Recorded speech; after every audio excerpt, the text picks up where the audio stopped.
In the 19th century, numerous revolutionary movements and radical societal struggles emerged, challenging entrenched hierarchies and advocating for political, economic, and/or social transformation. From the Atlantic revolutions and the abolitionist movement to the European revolutions of 1848, the growing labor movements, and to the various nationalist and anti-colonial uprisings, all of which challenged the established power structures of their time and further refined the Enlightenment values of democracy, liberty, equality, self-determination, and justice. Most notably, these egalitarian and libertine values were emblematic of abolitionist, nationalist, humanist, socialist, anarchist, and feminist modes of thought, and were hailed in their possibility to reshape societies away from more overtly hierarchical forms of human societal arrangement. In particular, the anarchist movements of the mid to late 19th century advocated for unconditional societal horizontality and stressed the necessity to challenge and abolish all forms of hierarchical power structures. This horizontal and egalitarian strain of thought could be seen amongst the likes of the early French anarchist philosopher Pierre-Joseph Proudhon, from which he states, "The government of man by man, under whatever name it be disguised, is oppression. Society finds its highest perfection in the union of order with anarchy." The Russian anarchist philosopher Mikhail Bakunin would further illustrate this critique of hierarchical power in the more latter half of the 19th century, from which he also declares, "If there is a state, there must be domination of one class by another and, as a result, slavery. The state without slavery is unthinkable, and this is why we are the enemies of the state." Indeed, the emergence of anarchist thought in the 19th century, which championed the progressive virtues of liberation, equality, justice, mutual cooperation, and most fundamentally, the abolition of hierarchical power, was a response to the increasingly violent exploitation under industrial capitalism, the creation of human hierarchies, the expansion of state power and colonial empires across the globe, and the enduring authority of religious institutions. The anarchist vision for a free society, in which the human spirit is liberated therefore, required a radical upheaval to all forms of vertical and hierarchical structures of power, replacing them with horizontal structures which ensured greater levels of voluntary cooperation and decentralized participation in the autonomous, self-governing decision-making processes of a free society. Amidst the progressive revolutionary momentum challenging hierarchical power in the mid to late 19th century, the German philosopher Friedrich Nietzsche critically examined the ideals that fueled these radical struggles and movements, questioning the deeper forces and motivations hidden beneath such virtues often regarded as enlightened and noble. Indeed, whilst these movements embodied and championed the zeitgeist of progress, egalitarianism, and human betterment in opposition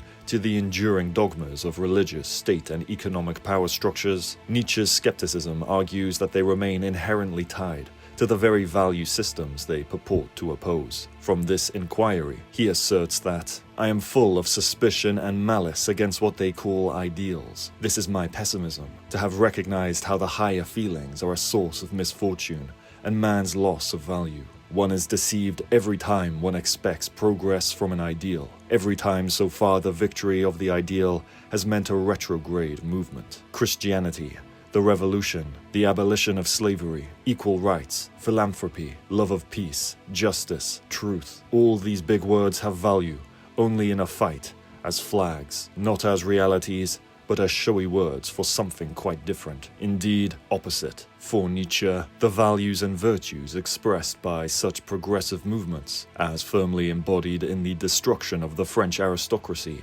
during the French Revolution, are masking hidden reactive forces, which are retrograde in their calls for human progress and freedom, contending that such values of liberty, equality, rights, and justice are ideological tools stemming from the genealogical origins of Christianity's appeal to the masses, wherein power is exercised through moral systems that undermine the psychic and physiological health necessary to maintain aestheticized, vitalistic, transformative, and self-empowered individuals defined by an aristocratic way of life. Behind the veils of such idealistic conceptions, therefore, is merely the centuries-long endurance of humility, meekness, obedience, otherworldliness, altruism, and pity, representing virtues first assembled among the slave and lower castes of Greco-Roman civilization. Consequently, the egalitarian turn for Nietzsche personifies the opposite of what it claims to represent, suggesting that such ideals, whilst aimed at confronting power structures, seek to merely perpetuate the cycles of power,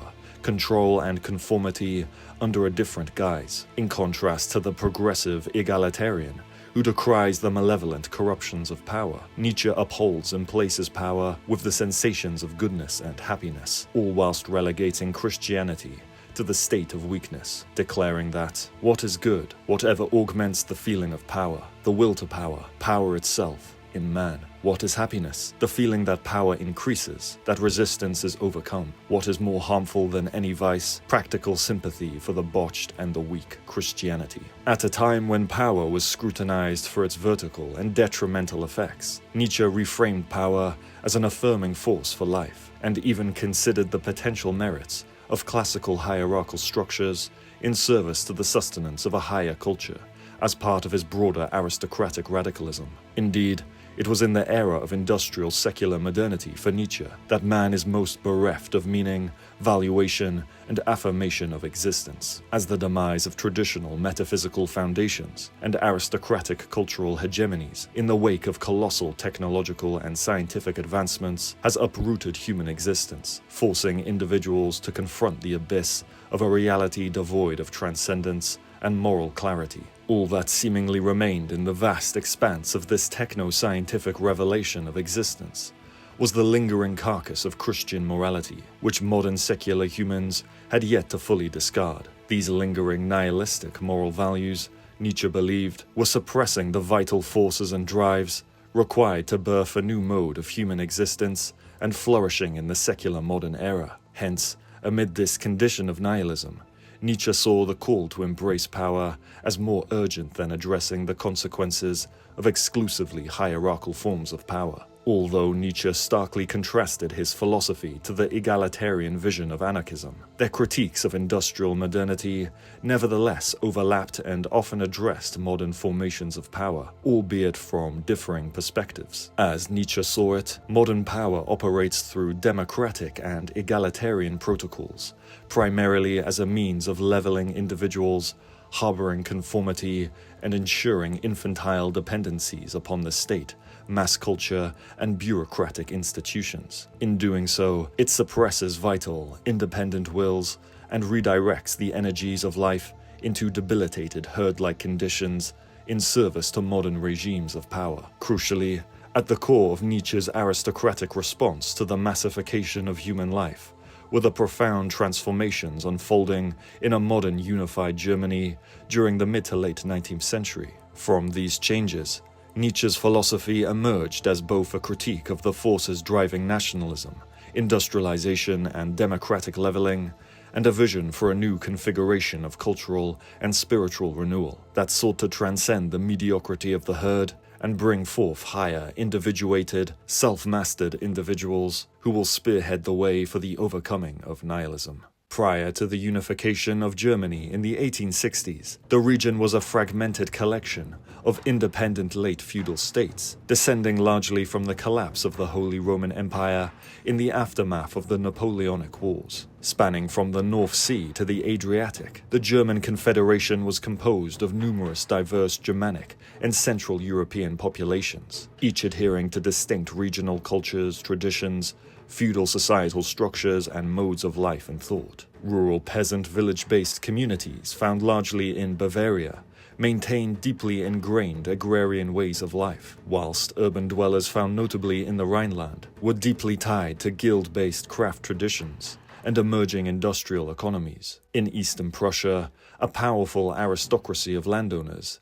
the Junkers, dominated vast agrarian estates, upheld strict hierarchies of labor, and accumulated vast amounts of resources. Each of these diverse pre-industrial groups identified primarily with their local customs and traditions, rather than any overarching German identity. Similarly, religion and local beliefs played a defining role in shaping the lives of those diverse pre-industrial feudal communities. As the widespread presence of Protestantism, Catholicism, Judaism, and enduring folk religions provided distinct metaphysical foundations and moral value systems for a people not yet fully exposed to the onslaught of industrial modernity. Protestantism, particularly in the north, encouraged military discipline, bureaucratic governance, and early capitalist enterprise, whilst Catholicism, dominant largely in the south, reinforced traditional feudal caste hierarchies as divinely ordained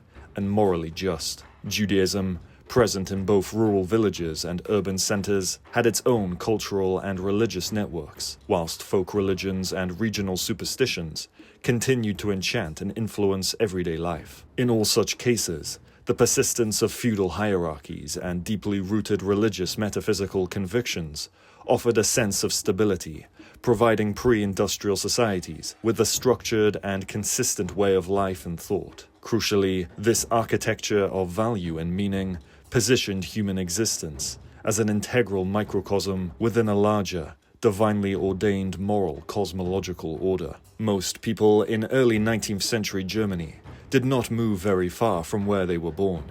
Even in the growing cities, the majority of immigrants came from within a 30-mile radius. Germans were a relatively well-educated and literate population, but most people did little reading. Bibles and almanacs are the most numerous of the books mentioned in wills and inventories. Most newspapers were largely concerned with local affairs or the activities of the particular state government. The most important extensive institutions in which people regularly participated, the churches, expressed confessional values and identities which both transcended national boundaries, though this was more the case with Catholicism than Protestantism, and divided Germans. A Hamburg Lutheran had more in common with a Swedish Lutheran than with an Austrian Catholic. Individual states sought to cultivate loyalty towards themselves. Not surprisingly, therefore, any sense that being German was important was weakly developed and confined to particular groups. The German Confederation, lacking a central authority and divided among various kings, princes, and city-states, became the battleground for a struggle between two competing hegemonies, Austria and Prussia. In this struggle for hegemony, Austria embodied the old feudal imperial order, historically entrenched in monarchism and aristocracy, whilst Prussia represented the rise of a modern industrial imperial order, driven by nationalism, militarism, and expansionism. This power struggle reached its tipping point in the Austro-Prussian War of 1866, where Prussia's more advanced industrialized military decisively defeated the Austrian-led forces, leading to the dissolution of the German Confederation and the emergence of an early German nation-state. The unification process was further accelerated and solidified during the Franco-Prussian War, which resulted in the full incorporation of southern Germany and annexed French territories into the newly established German Empire. Unification finally answered the question of where Germany was located, a question that the Confederation fudged. It created a sovereign, territorially defined national state, with a constitution, a parliament, and a German chancellor. The new Germany embodied much that was central to contemporary liberal programs: the rule of law and the legal accountability of ministers, freedom of movement, a liberal commercial code, the harmonizing of currency and patents. Unification meant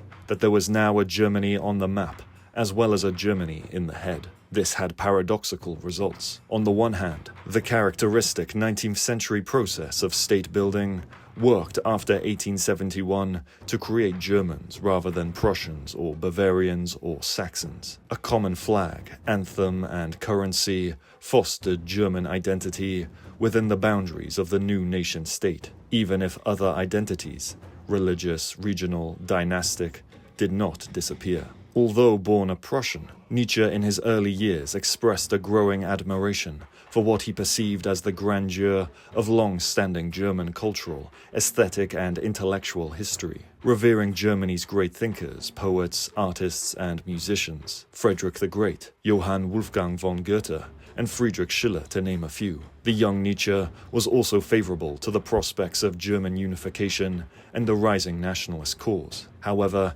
his support was not so much grounded in political ideology or allegiance to the state. Rather, it was grounded in its potential to bring forth cultural and spiritual renewal to the continent of Europe as a whole, which, according to Nietzsche, existed tragically under the shadow of the French Revolution. Furthermore, Nietzsche's admiration towards a rising Germany was not without tension, as Nietzsche held profound skepticism towards the modernization process and certain ideologies within the German nationalist project, believing that the German people stood at a precarious crossroads between greatness and decadence. As Nietzsche declared in his early writings regarding the Socratic rationalism of the state in opposition to German excellence, that Socratism in our time is the belief in things having been already finished. Art is finished. Aesthetics is finished. Socratism without any sense for the fatherland, but only for the state, without compassion for the future of Germanic art. Indeed, for Nietzsche, Germany suffered from what he considered an overabundance of history, in which the German people had become too preoccupied with historicizing and trying to define what was authentically German, as opposed to cultivating and invigorating what has already been historically passed down to the present. The enduring legacy of Socratic rationalism was reflected in this capacity of the state apparatus to systematize, categorize, and institutionalize history, turning German cultural life into a socially engineered rational exercise rather than a living, organic, creative force. Nevertheless, the newfound vitality arising from German unification and the nationalist cause appeared to unlock the necessary energy to drive the rebirth of civilization, countering the excesses of democratization and egalitarianism across Europe. Nietzsche, in fact, even celebrated the unleashing of these powerful, thunderous, violent forces, provided they could be collectively harnessed, to lay the foundations for such a cultural, spiritual, and civilizational renewal. What purpose does that unbending power serve, with its centuries of continuing birth from coercion, conquest, and bloodbaths, if not to prepare the path for the genius? At the core of Nietzsche's commitment to German nationalism was his relationship to the notable German composer Richard Wagner and the emerging Wagnerite movement, which championed a revitalization of Germanic culture through a synthesis of music, myth, and national identity, aiming to create a uniquely German artistic and cultural renaissance. Simultaneously, Nietzsche's philological expertise in Greek art, tragedy, philosophy, and mythology, combined with his understanding of Arthur Schopenhauer's The World as Will and Representation, deepened his longing for the revival of the sensory, passionate, and psychic health he admired in the ancient Greeks. This led Nietzsche to envision a future hero of tragic knowledge, one who would usher in a rebirth of antiquity, a German reawakening of the Hellenic world in all of its glory. For Nietzsche, that tragic hero was none other than Richard Wagner, whose tumultuous aesthetic abilities he believed could reignite the Dionysian forces within man. Nietzsche's notion of cultural excellence was largely defined by his views of ancient Greece, prior to the advent of Socrates as a philosopher and Euripides as a playwright. His hope for the newly unified German Reich, as well as his later criticisms of Germany, was always connected with a cultural ideal derived from the Hellenic world. Nietzsche, as much as anyone in his generation, is the heir of a German Grecophilia that had been such an important feature in the intellectual atmosphere since the latter part of the 18th century. For both Nietzsche and Wagner, music was the artistic form in which the German spirit manifested itself most fully and significantly. As consistent with Nietzsche's interpretation of Greek tragedy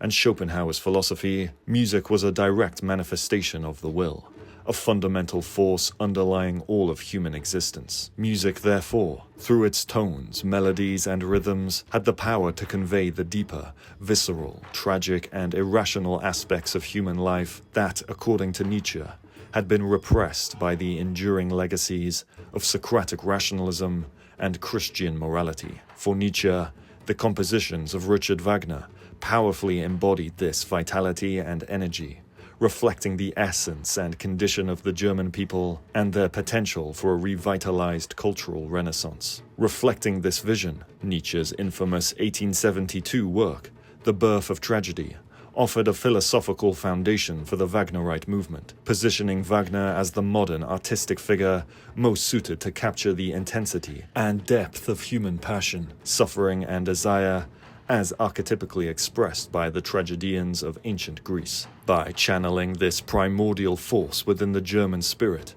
Wagner's music could confront and overcome the nihilistic legacies of Socratic rationalism, unleashing a tidal wave of Dionysian exuberance that would challenge the rational and moral constraints of industrial modernity. As Nietzsche reaffirms, from the Dionysian ground of the German spirit, a power has risen up, which has nothing in common with the original conditions of Socratic culture, a power which it rather senses as something horrifically inexplicable, something overpoweringly hostile. German music, as we have to understand it principally in its powerful solar course, from Bach to Beethoven, from Beethoven to Wagner. What, under the most favorable circumstances, can the Socratic system of our time, with its lust for knowledge, even begin to do with this daemon rising from the unfathomable depths? In The Birth of Tragedy, Nietzsche not only characterizes the Dionysian as an artistic archetype of passion, excess, ecstasy, and festivity, but also identifies the Apollonian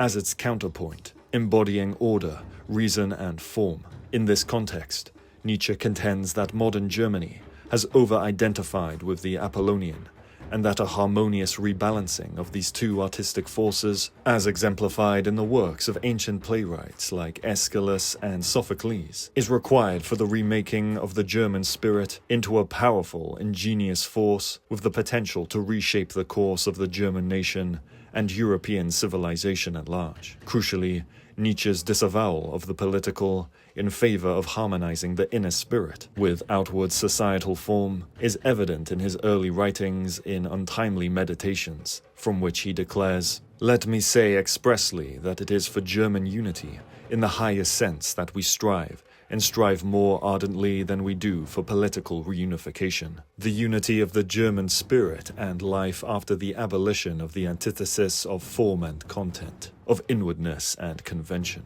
As part of this Wagnerian nationalist zeitgeist upon the advent of the Franco-Prussian War, Nietzsche would temporarily leave behind his position as a professor of classical philology at the University of Basel in Switzerland to voluntarily enlist as a medic for the Imperial German military in August 1870. In following the German drumbeat to war against France, his duties as a medic saw him engaged with the wounded and mortally ill upon the front lines of the war, often under harsh and unsanitary conditions. Nietzsche's role as a medic, however, was nevertheless short-lived, as within weeks he fell ill due to exposure from the battlefield diseases of dysentery and diphtheria, forcing him to return to Basel in October 1870. Although Nietzsche did not see combat as an official frontline soldier, his experiences as a medic nevertheless exposed him to the realities and horrors of war, which would later contribute to his growing skepticism towards nationalism, militarism, and a fervent warrior-like mentality. The victory of Germany over France in 1871 set the German Empire on course for ever greater expansion and continental hegemony, as a new modern imperial superpower to be reckoned with across Europe in the mid to late 19th century. The post-war years for Nietzsche were, however, less than satisfactory, as Nietzsche became increasingly conscious of the fact that his hopes for a German cultural renaissance and a revival of the tragic Hellenistic world were not coming to fruition. In the years following the war, Nietzsche observed the German people increasingly subordinating themselves to the ideology of the state, becoming mere instruments of its hegemonic machinery. At the same time, he grew deeply disillusioned with Wagner and the promises of the Wagnerite movement, as he came to see Wagner's increasing self-aggrandizement, vulgar nationalism, and anti-Semitism, along with his insistence on upholding Christian morality as integral to German culture, as clear signs of cultural and spiritual resignation, deeming him as a decadent, rather than the inspirited revolutionary force Nietzsche once believed him to be. Fundamentally, What had prevailed in Germany for Nietzsche was not the cultural renaissance of a culturally and spiritually unified people who were called forth to participate in a mode of existence that was greater than that of their individual selves, but rather the mediocritization of the German people into petty politics, from which reigning ideologies, branching from the modern German state, attempt to appeal to the greatest number of masses, promising them ever greater comfort, order and stability, as a means to conceal the insidious nature of state power and ensure that the masses are made docile and dependent subjects to modern regimes of power. When, on the bridge between two decadent centuries, a force majeure of genius and will became visible, strong enough to forge Europe into a political and economic unity for the purpose of ruling the earth, the Germans, with their wars of liberation, deprived Europe of the meaning, of the miracle of meaning of the existence of Napoleon. They thereby have on their conscience everything that followed, that exists today. This sickness and unreason, the most inimical to culture there is nationalism, that nervous national with which Europe is sick, that internalizing of the petty state situation of Europe, of petty politics. They have deprived Europe itself of its meaning, of its reason. They have led it into a blind alley. Upon realizing that Germany remained subordinate to French cultural excellence, and that he had participated in the conquest of a people he later recognized as more refined and noble, Nietzsche would come to denounce Germany, the German masses, and Wagner altogether. In rejecting the nationalism and perceived cultural mediocrity of modern Germany, Nietzsche championed the historical heroic noble spirit of the Italian Renaissance, from which he saw figures like Cesare Borgia and Michelangelo as the true inheritors of the Hellenistic world, embodying an individuated aristocratic vitality that Germany depleted and forestalled.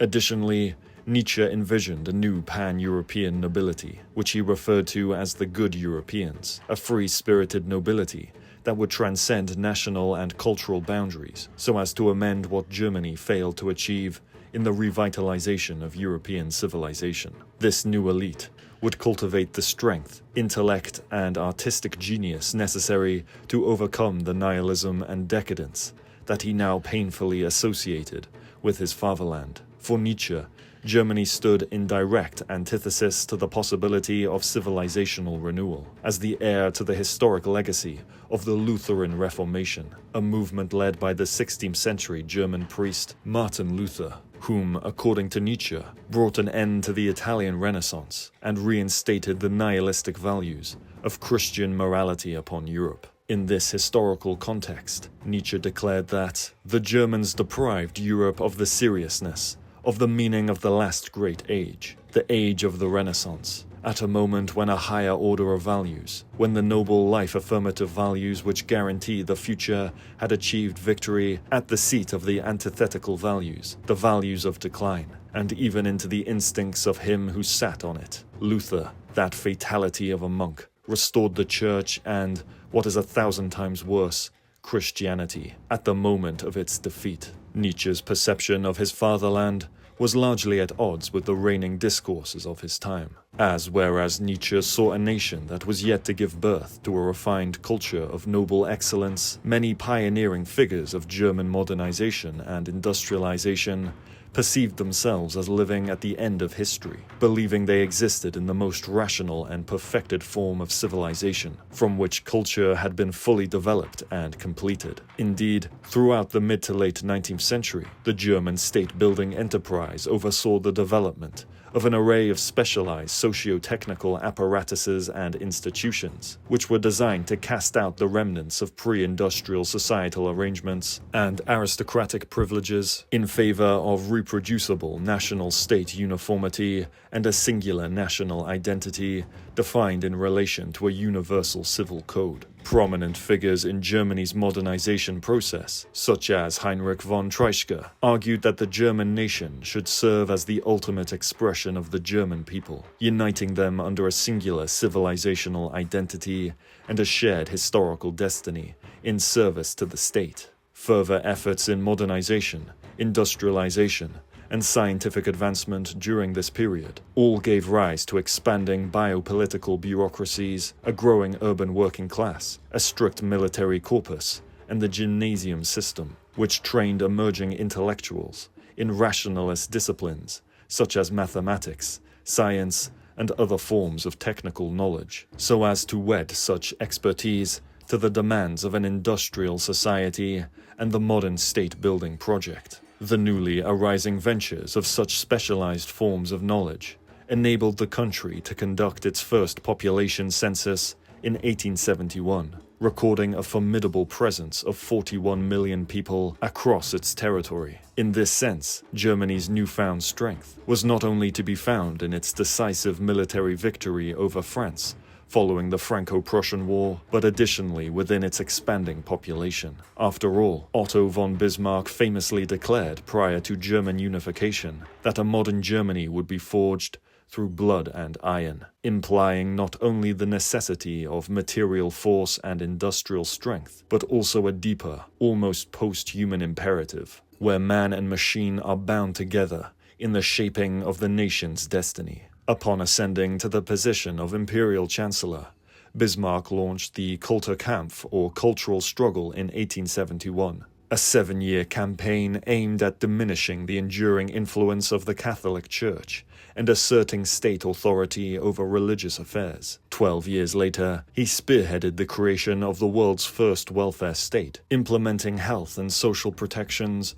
that coincided with Robert Koch's groundbreaking discoveries in germ theory and microbiology. Meanwhile, Wilhelm Wundt's founding of experimental psychology in 1879 marked a pivotal shift toward the scientific study of the human mind, gradually displacing religious and folk explanations of human behavior in favor of more naturalist understandings. At the same instant, the predominance of neo-Kantianism in intellectual domains, romanticism in aesthetic domains, and socialism in political domains precariously coexisted in such a modern society, often opposing and sometimes interweaving with one another. Crucially, the Germany in which Nietzsche developed his mature post-Wagnerian philosophy was a Germany marked by increasing rationality, technicality, uniformity, ideological certainty, and an ever-growing desire among the masses to be governed and safeguarded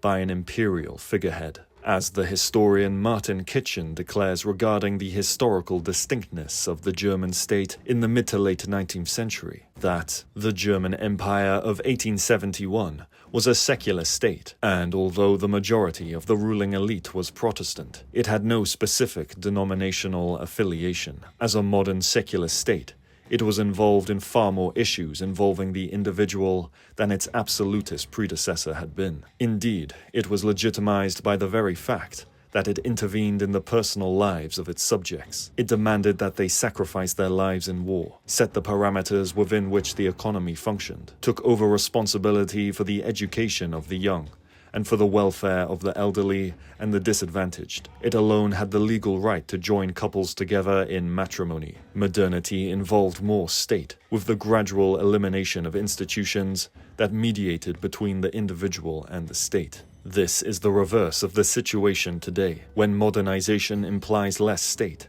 deregulation, and the growth of civil society. The new German Empire thus inevitably became involved in a renewed conflict between church and state, often represented as a renewal of the struggle between Pope and Emperor. In this context, a modern unified imperial Germany seemed to epitomize the Hobbesian age of absolute authority and the assertion first made by Francis Bacon that knowledge is power. This ever greater involvement of the German state apparatus in the lives of its subjects was for Nietzsche the decadent herd-like sign of Germany's appeal towards democratic egalitarian leveling and the massification of German cultural life. Whilst the Second Reich certainly conceived of itself in direct opposition to Christianity, Nietzsche viewed modern Germany's secular condition as an illusion, as the widespread leveling of German society, he believed, was a continuation of Christianity's historic turn towards the masses and the meek. Despite its efforts to challenge the authority of Christian metaphysics, modern Germany, according to Nietzsche,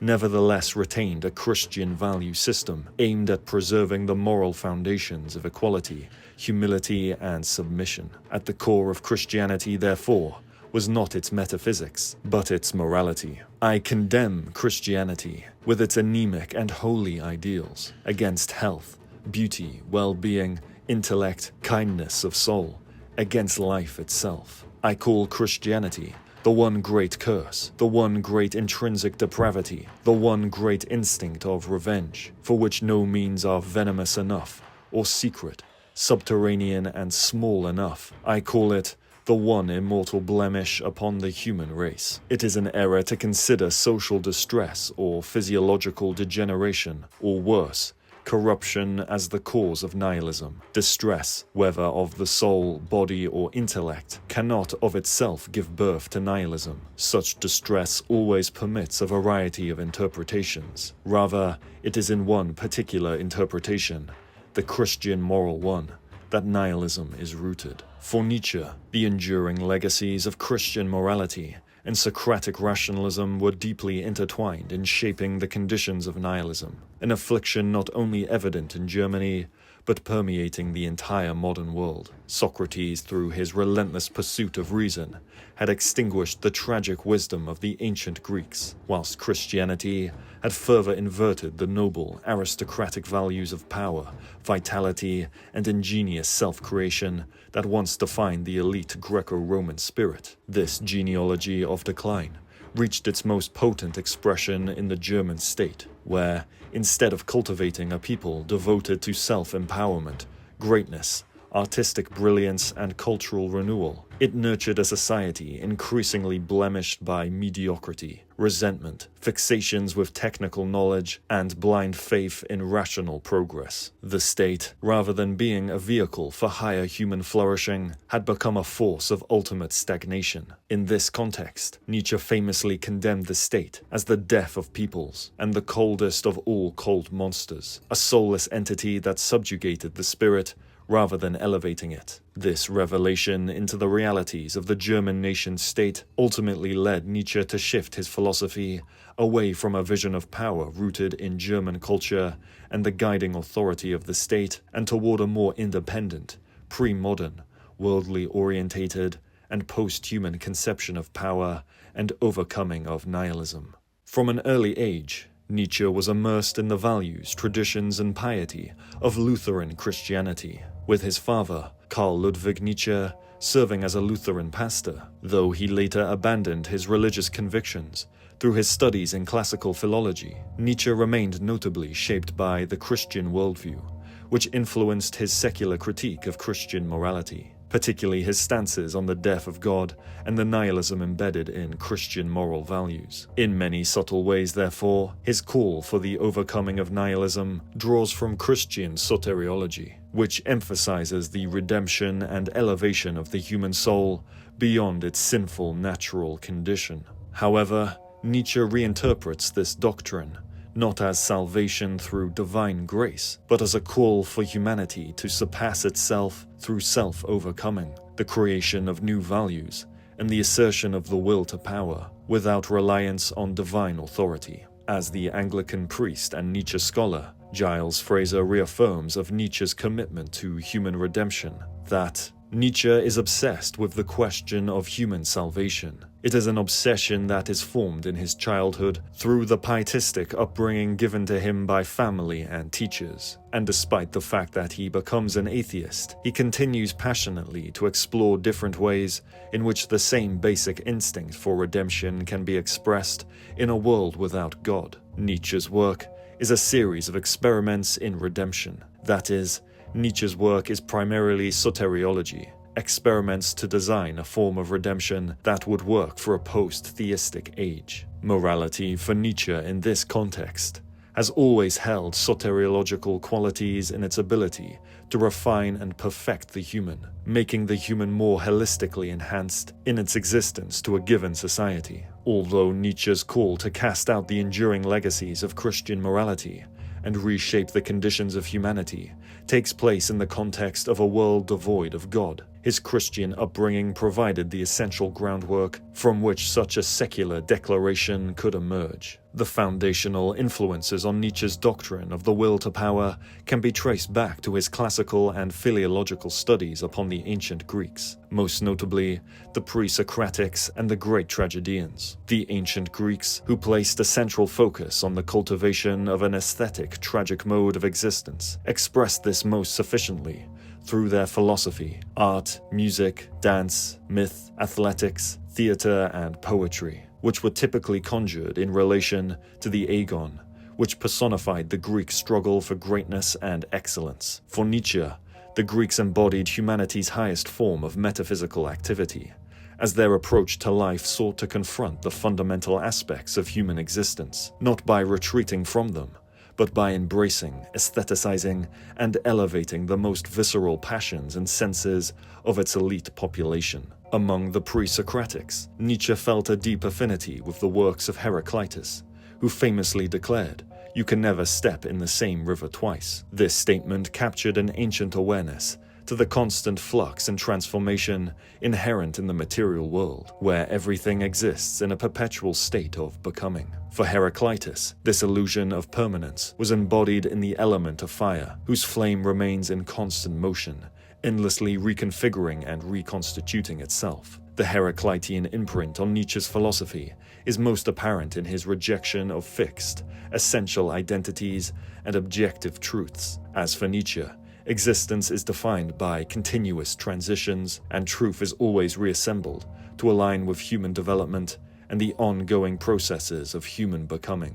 As Nietzsche declares that, continual transition forbids us to speak of individuals, etc. The number of beings is itself in flux. The world with which we are concerned is false, i.e., is not a fact but a fable, and approximation on the basis of a meager sum of observations. It is in flux, as something in a state of becoming, as a falsehood always changing but never getting near the truth, for there is no truth. Nietzsche's recognition of humanity's inability to fully reconcile its existence with the absurdities of a world devoid of impartial, rationally deciphered truths aligns with his admiration for the Greek tragedians Aeschylus and Sophocles. These playwrights, according to Nietzsche, masterfully balanced contrasting modes of human existence, as personified by the deities Apollo and Dionysus, with the former representing the human drive towards the order and control of one's environment and experience, whilst the latter represented the human desire to transcend the boundaries of human-imposed rationality.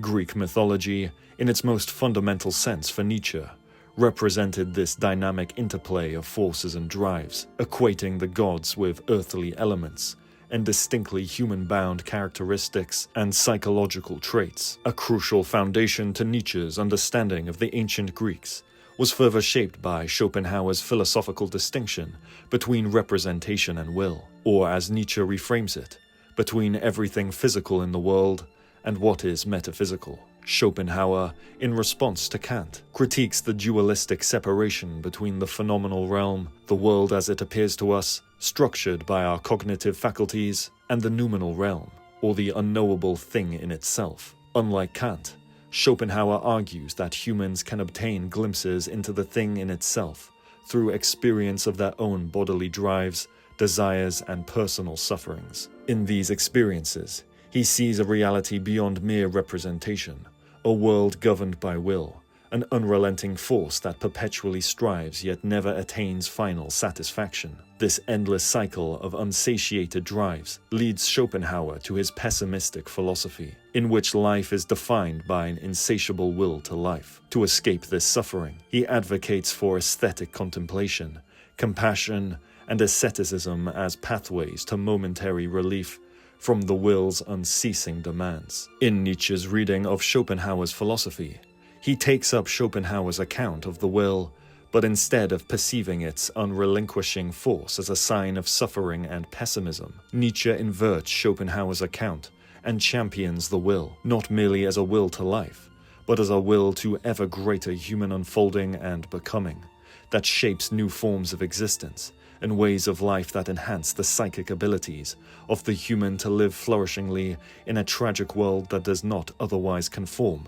or respond to the existential pleas of the human. Nietzsche's apprehension of the dueling Apollonian and Dionysian forces were in this sense acquired largely from Schopenhauer's initial distinction between representation and will, which itself was borrowed from Schopenhauer's understanding of Plato's dualism between the physical world and the realm of forms, grounding Nietzsche's ideas in a perennial philosophical discourse which has always been a fusion of phenomenology, ontology, and aesthetics. Although Nietzsche conceived of this higher will upon the background of a Darwinian evolutionary theory, and in light of the enduring legacies of a Hobbesian state of nature, this higher will was not to be conceived in terms of its mere material and biological attributes upon a given organism, but rather in how it transcends and goes beyond these immediate qualities altogether, as he declares that physiologists should think before putting down the instinct of self-preservation as the cardinal instinct of an organic being.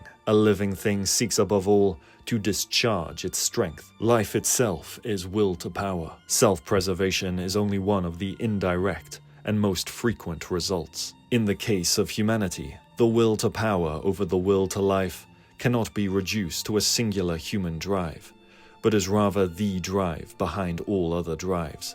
A meta-drive that crucially coalesces and directs the drives into one seemingly unified overarching force that compels life not just to persist, but to expand, transform, and assert itself in ever greater forms of proficiency and vibrancy. The human, according to Nietzsche, is therefore a battleground in which various drives and impulses are brought into conflict and revealed upon the human, shaping the formation in which the human becomes something more than its mere biological and material structuring. In this context, Nietzsche related the concept of the will to power to certain aspects of ancient Greek cultural life, particularly those activities that cultivated personal vitality, mythic euphoria, cultural beauty, and severity in the face of a tragic mode of existence, qualities that ultimately reflected his philosophical admiration for the period.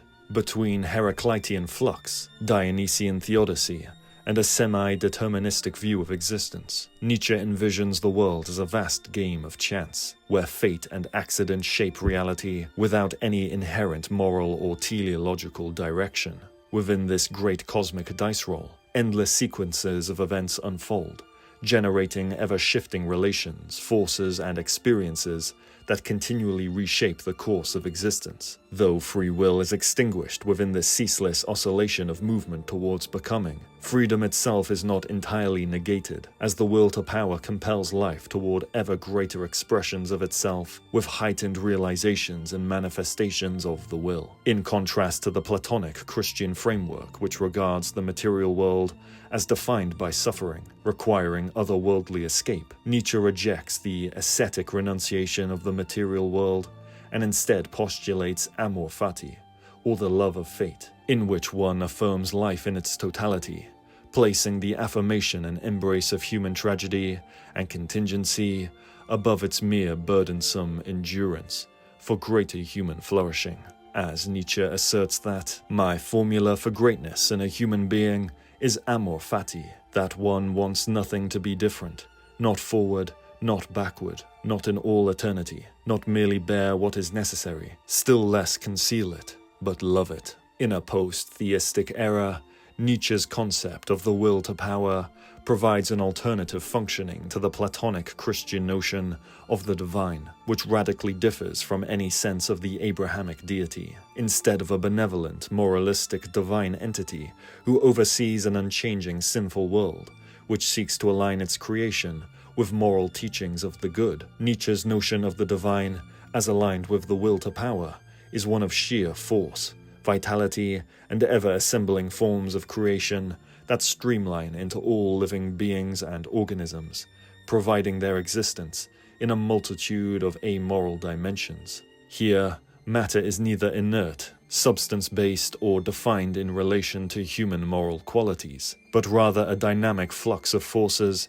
that exist beyond human categorization and shaping what appears to be fixed substances to the human eye. Beyond a strict hierarchy of matter and life, Nietzsche's understanding pertains simply to gradations of power, where certain amalgamations and configurations of life take on either stronger or stagnant qualities, from which fluctuation and overcoming is the defining feature of this manifestation of the material world. This world, a monster of energy, without beginning, without end, a firm iron magnitude of force that does not grow bigger or smaller, that does not expend itself but only transforms itself. This Dionysian world of the eternally self-creating, the eternally self-destroying.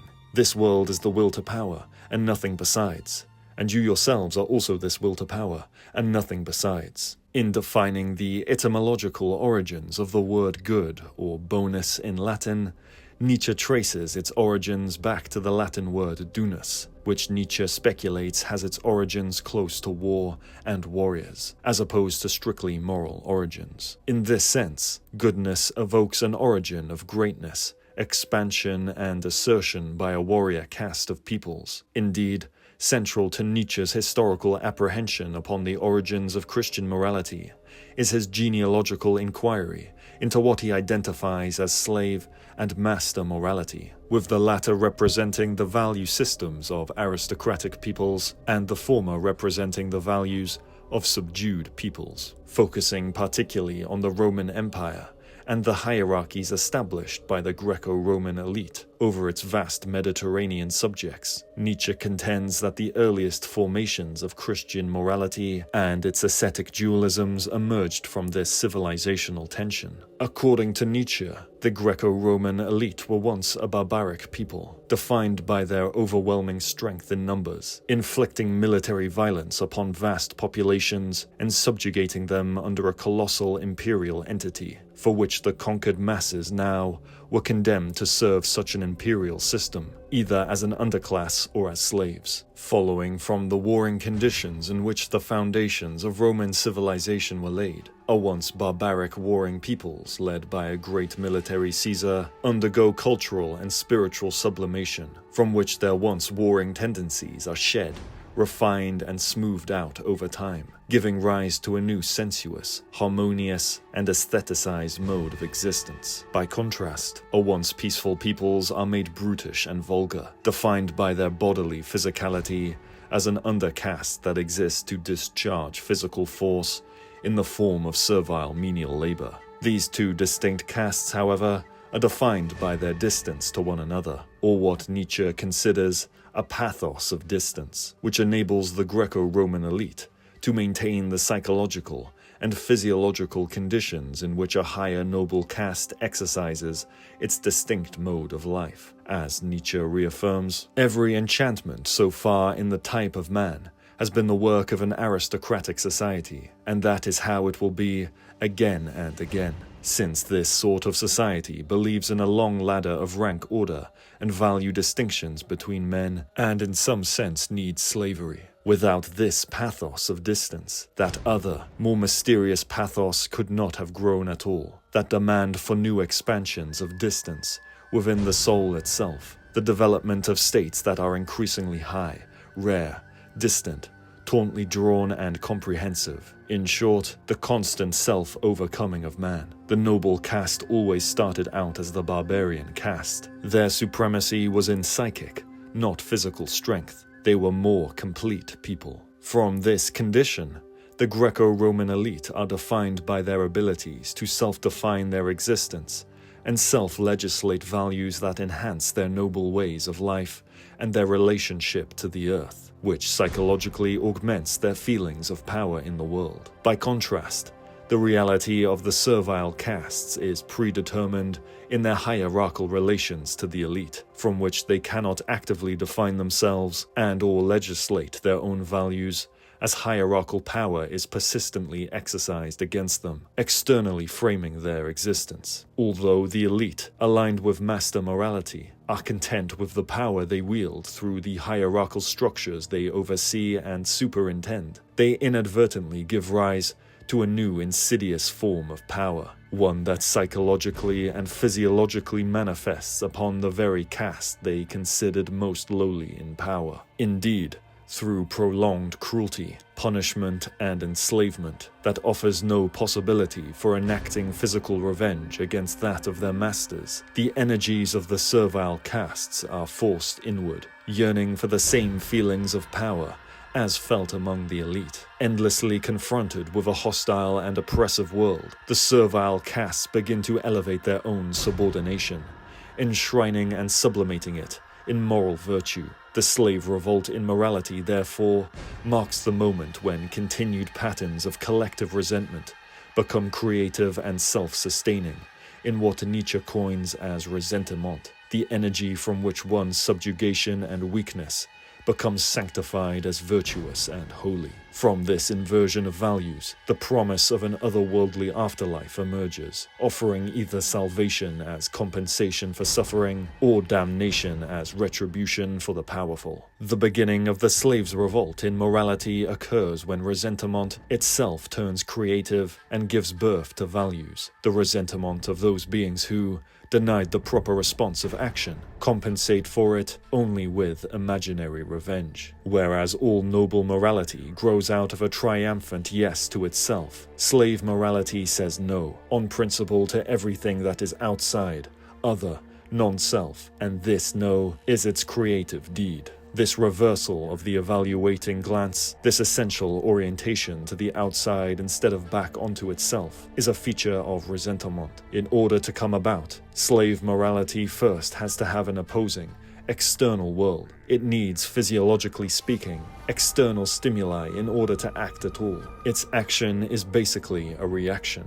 Crucial to this process is the role of the priests, who, as failed and fallen members of the Greco-Roman elite, seek new means to power through establishing a sub-hierarchy of power over the subjugated masses in vindication of their inversion of noble values. The priest, therefore, takes the architectural role of channeling, replenishing, and ritualizing the internalized suffering, trauma, and resentment of the subjugated masses, sanctifying their condition of weakness, humility, obedience, and self-denial as now the highest virtues of man, all whilst condemning the masterful elite as sinful evildoers destined for eternal damnation in hellfire. Through redirecting the natural instincts of the oppressed, especially their desire for vengeance, into guilt, self-discipline, and faith, power is reformulated away from one's inner ability to sublimate and overcome their state of immiseration on their own terms, and is now to be found in collective recurring immiseration itself, that can only be remedied through the mystical authority of the priest. In this way, the priest is not merely a religious, pious figure, but a psychological strategist, manipulating suffering and misery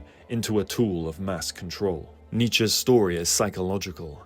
It is about a body of drives, an individual who is captured and systematically traumatized, and who responds by creating new ways of acting and living. But it is also a collective story. Numerous individuals are submitted to similar conditions of state captivity, and go through this captivity together. They must all respond to the trauma of captivity, but they can copy, share, and learn from each other's responses. The mimetic power of the slave revolt in morality is, however, not to be found in its quality, but rather in its quantity, its capacity to appeal to the greatest number of subordinated masses, who require a paradigm of existence that gives purpose to their suffering, sanctifies their weakness, and offers them moral superiority over their elite counterparts, to whom they are a reaction against. This revaluation of values spreads through its psycho-physiological appeal, providing solace, meaning, and a sense of power to those otherwise deprived of worldly prominence. Accordingly, the ever-increasing formidable habituation and adaptation of the masses towards slave morality eventually breaks down the pathos of distance, exposing the now decadent Greco-Roman elite to the pathological,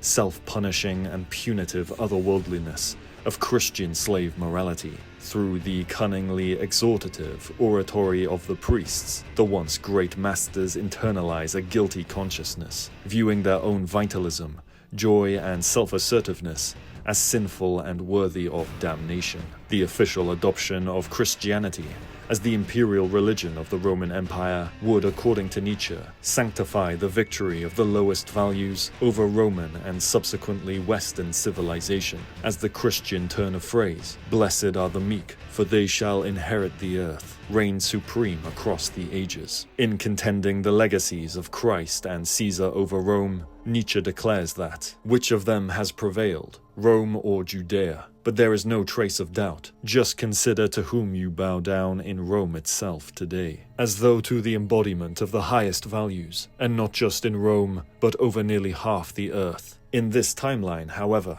master morality was never entirely absolved, but instead became subsumed within slave morality, giving rise to a hybrid form of quasi-master morality. Its origins crucially remain rooted in the slave revolt in morality, where internalized feelings of pity, guilt, self-denial, self-loathing, and resentment take hold of later ruling elites in the name of the morally good. As a result, any lingering impulses toward conquest, violence, and domination become more insidious, cruel, and punitive, as shaped by a morality that condemns its own drives even as it enacts them. From this genealogical perspective, Nietzsche traces the origins of Christian morality to a process of becoming and overcoming, as shaped by the traumatic conditions of empire building and hierarchical power. However, this transformation ultimately led to the relegation of the highest values in favor of the lowest. The moral value system that emerged, born from a people who sought existential reassurance for their suffering, now stands, according to Nietzsche, as increasingly untenable for modern humans in the secular age. Despite Nietzsche's focus on the historical emergence of herd morality through the slave revolt in Greco-Roman antiquity, he nevertheless asserts that the aristocratic nobility are the exception rather than the norm in the historical development of human civilization. Indeed, according to Nietzsche, the rarest individuals, those who seek to eclipse the morality of custom and create new ways of existence beyond conventional morality, have historically been the most punished and persecuted, as early pre-modern morality was not only rooted in collective adherence, but also reinforced through mystical supernatural fears. Any defiance of established moral codes, therefore, was seen as a transgression against the entire community and its sacred order, inviting divine retribution. As a consequence, those with the potential to bring about revolutionized forms of cultural existence inherited a guilty conscience, perceiving their own will to create and enact higher modes of life as both dangerous and evil. As Nietzsche reaffirms, morality required that a man should observe her prescriptions without thinking of himself as individual. Everything, therefore, was originally custom, and whoever wished to raise himself above it had first of all to make himself a kind of lawgiver and medicine man, a sort of demigod. In other words, he had to create customs, a dangerous and fearful thing to do. Wherever a community exists, and consequently also a morality of custom, the feeling prevails that any punishment for the violation of a custom is, above all, a supernatural punishment. It calls down a sort of vengeance upon the head of the individual by endeavoring to show that, as a result of his action, a storm of divine anger has burst over the community. But, above all, it regards the guilt of the individual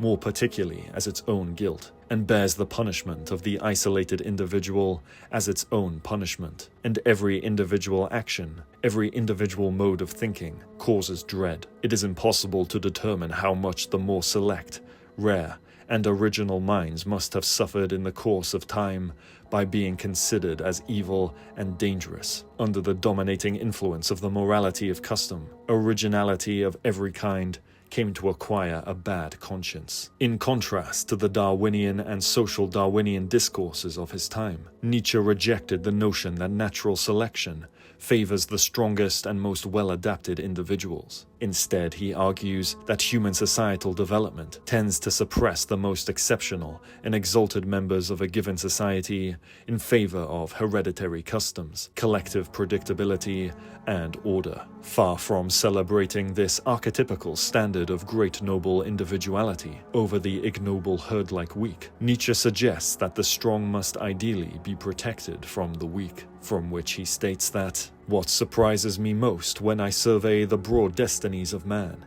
is that I always see before me the opposite of that which Darwin and his school see or want to see today: selection in favor of the stronger, better constituted, and the progress of the species. Precisely the opposite is palpable: the elimination of the lucky strokes, the uselessness of the more highly developed types, the inevitable dominion of the average, even the sub-average types. Strange though it may sound, one always has to defend the strong against the weak, the fortunate against the unfortunate, the healthy against those degenerating and afflicted with hereditary taints. The strength of an individuated will to power, as expressed upon the human, however, is not solely confined to mere physicality, but more so exhibited within psychic spirited qualities. It is through this exoneration of the psyche and spirit that individuals attain self-mastery, refining their intuition and shaping their own sense of destiny. From this inner ascendancy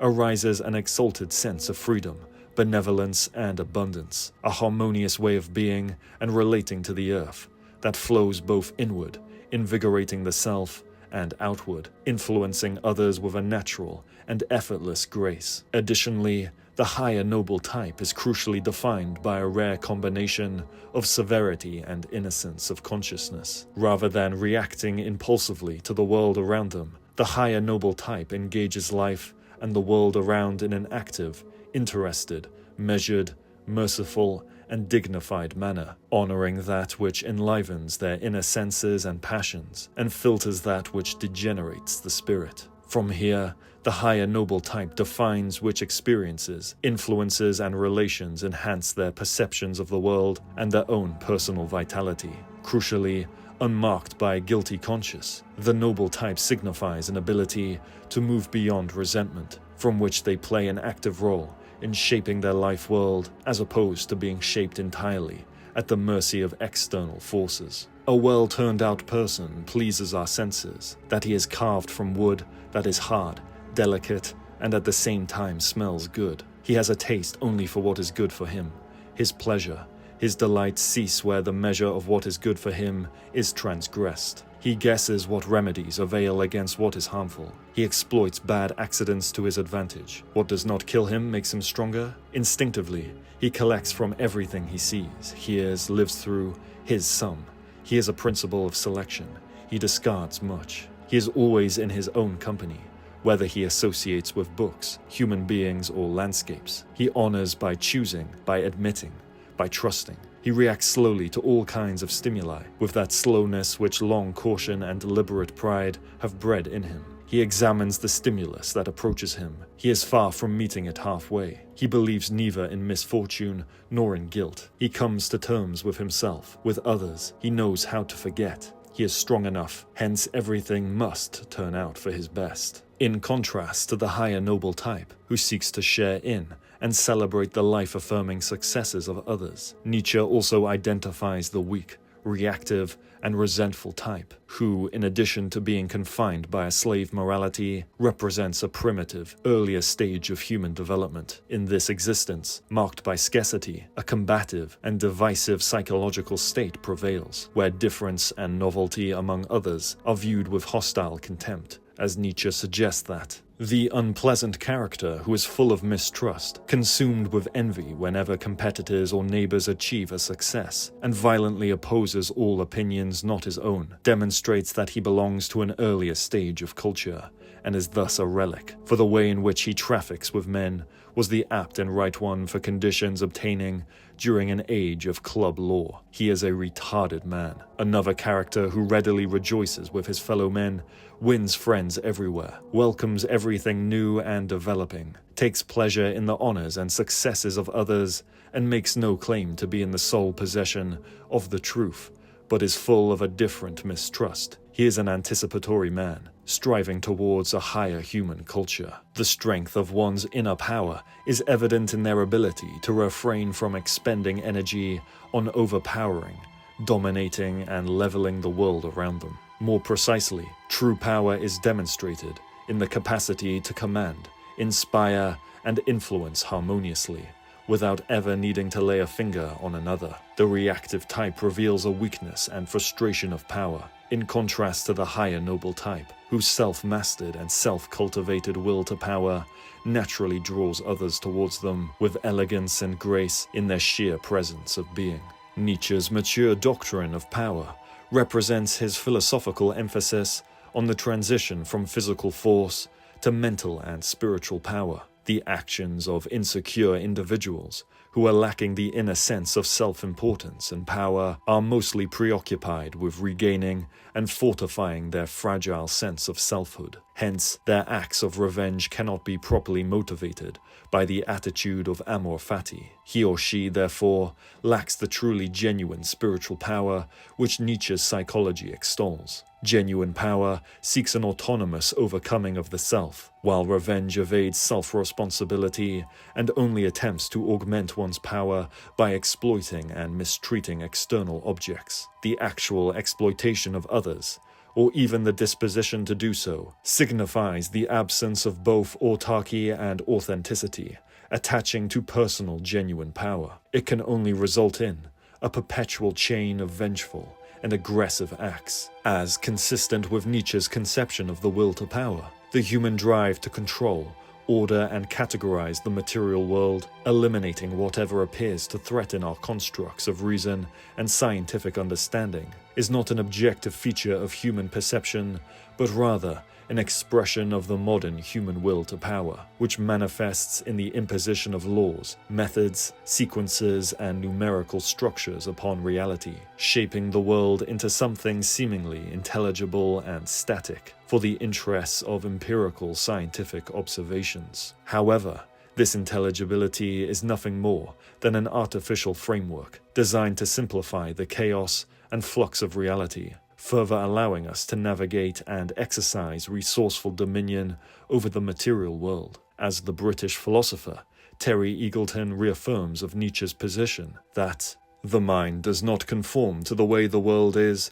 because the world is no way in particular. It is in perpetual flux, and it is we who invest it with truth, order, and meaning. If we seem to discover certain laws in nature, it is because we have smuggled them into ourselves. If the world appears logical, it is because we have logicized it. It is we who have projected cause, sequence, law, number, objects, subjects, motive, purpose, constraint, regularity, and so on, into the seething chaos of reality, only to proceed to submit ourselves, like an idolater, to the work of our own hands. All this, in Nietzsche's view, is the function of reason, a device for simplifying and regulating the rich complexity of things so that we may take possession of them. Reason dumbs reality down, and though this is essential for our survival, it is also an aspect of what Nietzsche witheringly calls herd consciousness. It is thus wholly in the service of the will to power, constructing a world in which our capacities might be enriched and enhanced. Truth is simply reality tamed and tabulated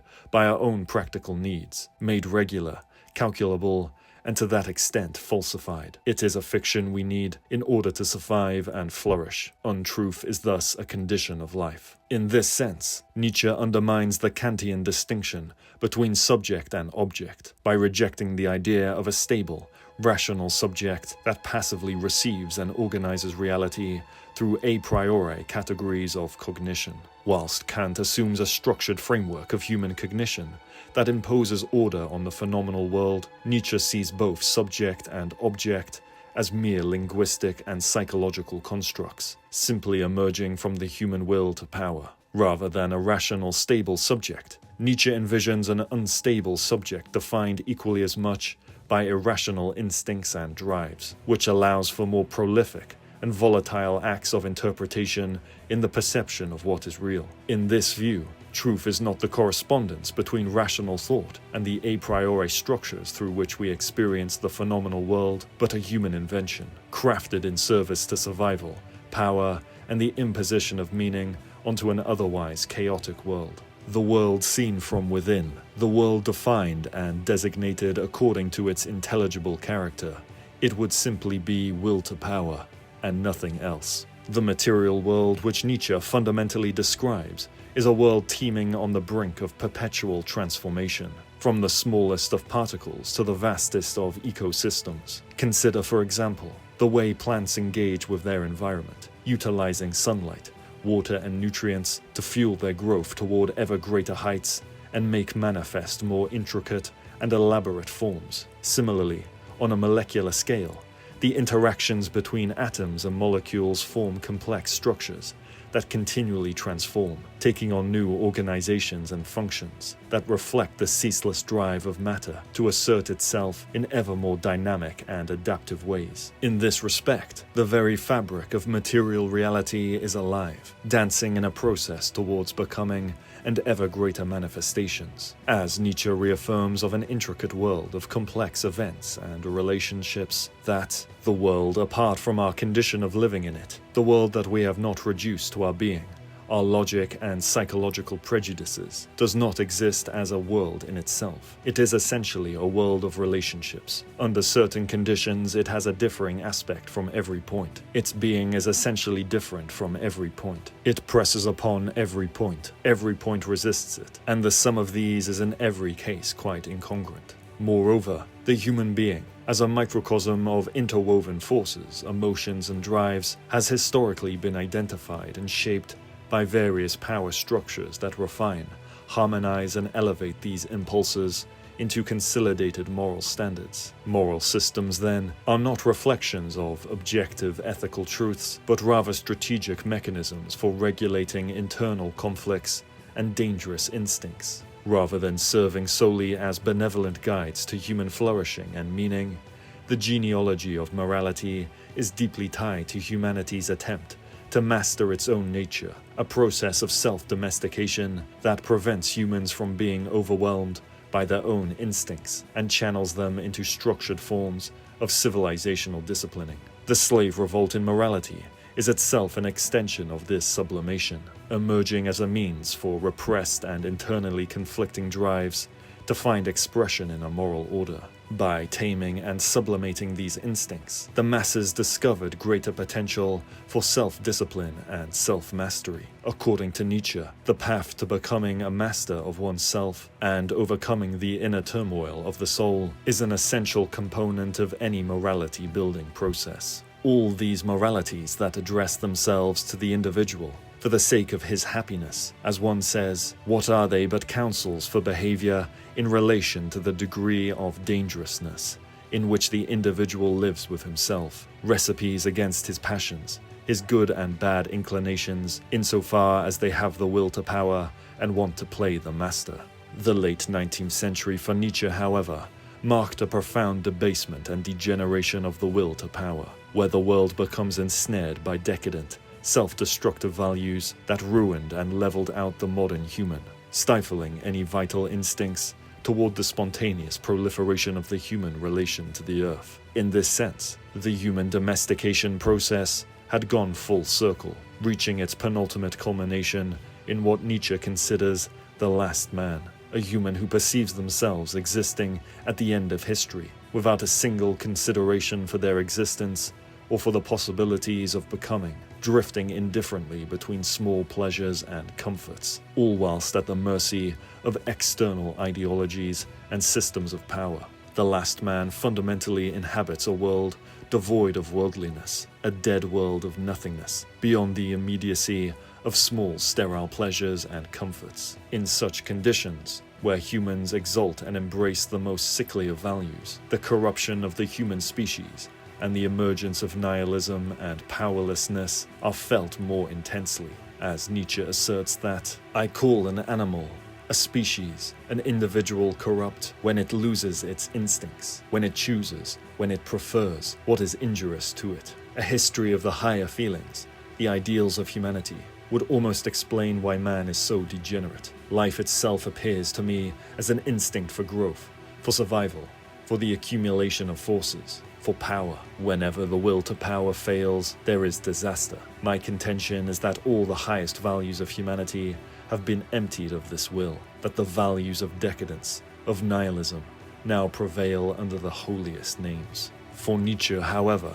Whenever the will to power wanes, new forms of struggle and resistance will arise, paving the way for novel possibilities of overcoming in the recognition of one's sickness. In these moments of struggle, one is often forced to confront the limitations, weakness, and contradictions that have taken hold. It is through this confrontation that new pathways to self-realization and transformation emerge, as the recognition of one's sickness and decadence becomes the catalyst for the reclamation of power.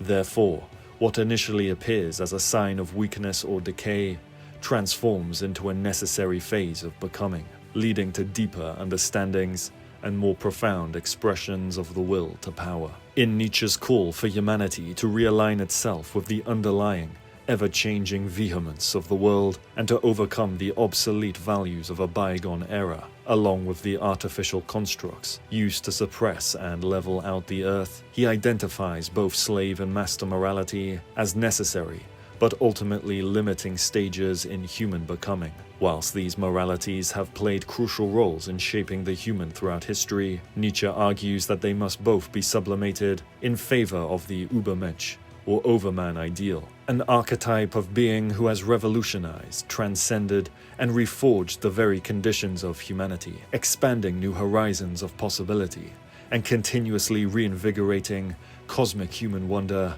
and what it means to experience the earth in all of its tragic, yet celestial glory. Unbound by guilt or resentment toward existence, the overman ideal embodies the highest expression of the will to power. Embracing life's ceaseless transformation, the overman conjures and generates ever-novel modes of being, like an artist of existence, whose work is never complete, a masterpiece in perpetual becoming. Man is something that shall be overcome. All beings so far have created something beyond themselves. And do you want to be the ebb of this great flood, and even go back to the beasts rather than overcome man? What is ape to man? A laughing stock or painful embarrassment? And man shall be that to overman, a laughing stock or painful embarrassment. Behold, I teach you the overman. The overman is the meaning of the earth. Let your will say, the overman shall be the meaning of the earth. I conjure you, my brethren, remain faithful to the earth, and believe not those who speak unto you of otherworldly hopes. Man is a rope, tied between beast and overman, a rope over an abyss. What is great in man is that he is a bridge, and not an end. In many ways, Nietzsche's critique of the 19th century world he inhabited resonates strongly with that of our own, where the dissolution of greater worldly meaning and value creation under the preponderance of widespread nihilism, cultural decadence, societal massification, slave morality, and the rise of the last man, and an all-encompassing techno-scientific rationality has only persevered, deepened, and intensified since Nietzsche's writings in the late 19th century. On a symbolic level, Nietzsche's descent into madness and eventual death at the turn of the century foreshadowed the calamity of the human condition throughout the 20th century. His decline can be seen as a precursor to the catastrophic events that followed, including the fascist and communist revolutions, the two world wars, the Holocaust, the Cold War, and the Fukuyamian declaration of the end of history, which was declared in relation to the unleashing of neoliberal capitalism across the globe in the late 20th century. Certainly, in Nietzsche's vehement opposition to the destructive qualities of secular industrial modernity, which had indirectly absorbed the remnants of Christian morality, he can further be identified as a precursor to the postmodernist thought of the mid to late 20th century, as his critique on the enduring legacies of Christian moral values underlying the foundations of modernity both prefigured and paved way for the postmodernist critique of hegemonic ideologies and meta-narratives. As the British philosopher Dave Robinson reaffirms in the book Nietzsche and Postmodernism, that, for Nietzsche, there is nothing natural or mystical about Christian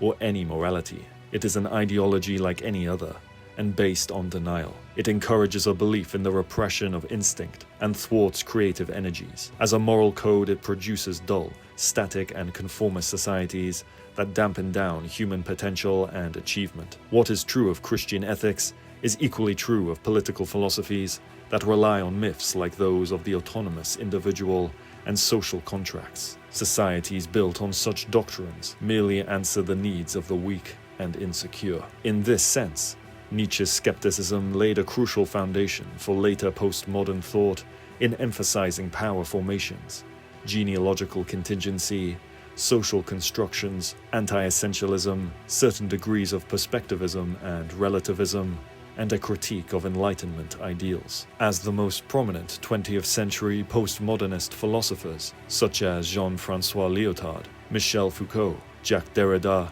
and Gilles Deleuze, were all significantly influenced by Nietzsche's broader philosophical framework. Most notably, Foucault's critique of established institutions continues from the practice of Nietzsche's genealogical method, as Foucault sought to uncover the origins of hegemonic societal norms, revealing that they do not originate from moral valuations or essential truths, but instead historically emerge through contingent formations of power. Similarly, Derrida's deconstruction of language and texts aligns with Nietzsche's view of subjectivity as fluid and unstable, always in a state of change and alteration.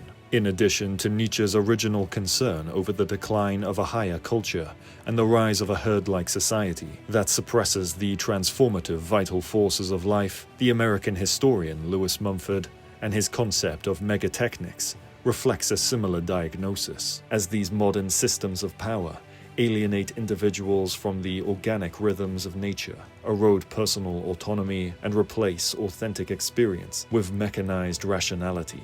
Mass society, under the sway of an ever-expanding techno-scientific imperative, follows a machinic logic that subordinates life to unceasing production and control. For Mumford, as for Nietzsche, such control masquerades as progress, whilst in reality, it domesticates the human spirit, stifling the will to create, to feel, and to reimagine the earth and human existence beyond mere technical mechanisms. In the 21st century, the nihilistic tendencies of modernity have only accelerated, manifesting through the pitfalls of technical knowledge, now wielded by a death-driven elite that views itself as immortal and separated from the earth, and immeasurably fusing with the relentless expansion of global capitalism and the growing concentration of both market and state power. This newfound control over entire populations and the Earth's natural resources has given rise to various technological mediums which have further intensified human commodification,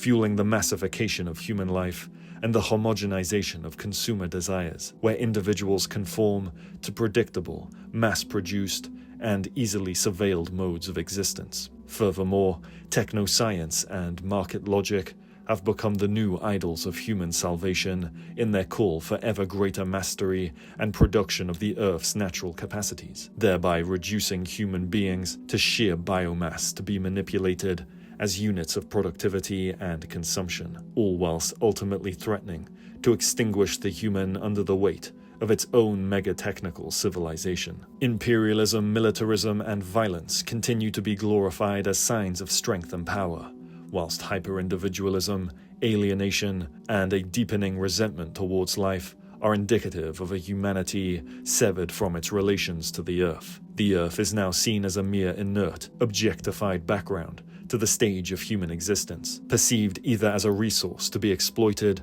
or an obstacle to be overcome in service of petty reactive impulses. From here, algorithmic and virtual reality replace reality itself, and the immediacy of base biological drives are felt more acutely in a world of ceaseless mass production, where the individual stands alone, isolated, bored, and craving artificially cultivated stimulations. Humanity now wanders in the era of the last man, bored by the earth, and yet seemingly ever more ecstatic and post-human in its relation to technology, at once estranged from the depths of existence, yet pacified by the illusion of progress. In this context, Nietzsche's call for the embrace of higher forms of power can be seen as equally vital as the anarchist critique of hierarchical and oppressive forms of power, as together they form a complementary critique, one that challenges both the internal stagnation of the individual soul and the external systems of domination that engineer such a dissolution of the soul. Where anarchism calls for liberation from imposed hierarchical authority, Nietzsche calls for the transformation of that freedom